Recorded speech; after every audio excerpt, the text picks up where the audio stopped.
Fire away. I'm doing my talk at Kucha on the cities and the creative class and the rise of the creative class by Richard Florida. And these articles focus on the group of people that Florida calls the creative class.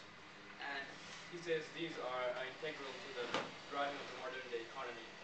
And he starts off the argument, his thing with by talking about that some sociologists say that the new economy takes place in a place instead of a space, in a space instead of a place, because of all the interconnectedness. But Florida actually says that place still has a place in the economy today. And then he goes on to talk about a theory of regional development. And he discusses the social capital perspective, which talks about that economic growth is directly related to how close-knit a community is. And that close-knit community helps ideas form and companies to grow.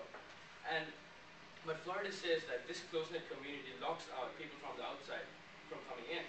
And that people actually want to, in our modern day society, people want to keep a quasi-anonymous way of doing it. And so that there's no longer that way of tight-knit talking. Then he goes on to talk about the human capital perspective, which is basically saying that talented people are the key to having a economy grow and grow really fast. And then he moves on to talk about the creative capital perspective, which is the biggest part of his argument. He's saying that this perspective is the most fitting to explain the economic growth in cities and towns and whatnot. And then it explains why people choose to live in certain cities over others. This creative capital perspective differs from the human capital perspective because it only identifies a certain group of people as being behind economic growth. And it also underlines, finds the reasons why these creative people choose to live in, let's say, Austin over like New York. And creative people relate to economic growth because it has been proven that the more creative people there are, the higher the rates of patenting and the more industry there, high-tech industry there is, and that the creative class generally spurs on economic development. And well, who are these creative people? There are two kinds. There are the super creative core, like scientists and engineers, and there are also the creative professionals who use creative problem solving, like lawyers and healthcare professionals. And so what attracts these creative people to a certain place? Florida calls it the 3 T's: technology, talent, and tolerance. Tolerance being the openness and acceptance of diversity, and talent is anyone who has more than a bachelor's degree. He also relates the number of openly gay people in a community to the amount of creative people, because creative people like to be in a place where there's a lot of you accept things that are different, and if you accept the gay community, then it's generally accepted that everyone's welcome. And creative people like to be in a place where there are low barriers to entry, that you don't have to fight and struggle to get into a community, but it's much easier to do so. Which goes back to the point of the close-knit communities, which would not let anyone in.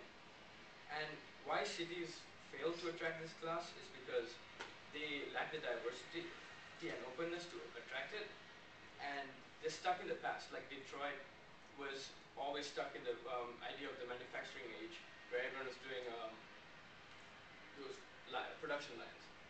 And the way that cities can attract young people, the creative class, is by opening it up to young people, who by giving them amenities such as parks, outdoor trails, and such things. And that when you get young people in, you'll slowly open up the community to the wider area. This scientist called Robert Cushing tested all 3 theories of regional growth: social capital, human capital, and creative capital. And he said that the more political involvement there was, the less economic growth diverse, which kind of makes sense because uh, people were more diverse and had more time to their stuff. And he broke it down into 4 different types of communities. The social capital communities, which were like Charlotte and Greensboro, which had high political involvement but low economic growth. And then into organizational age communities like Detroit and Cleveland, which had low levels of diversity and technology, but had high political involvement. And then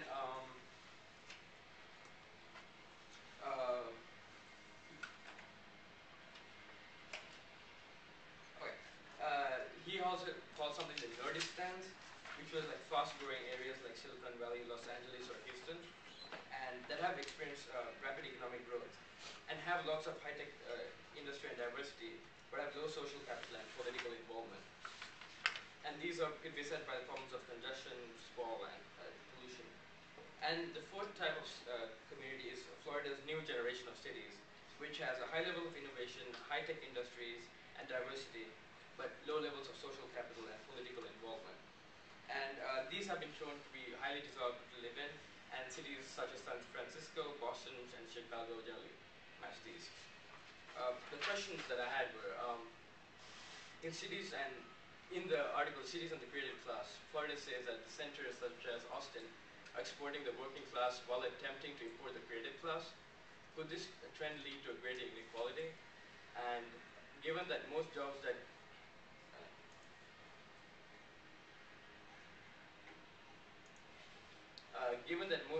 do not require thinking have been gradually eliminated, can distinctions still be made between blue-collar workers and white-collar workers? No. Okay. Be broad. Absolutely.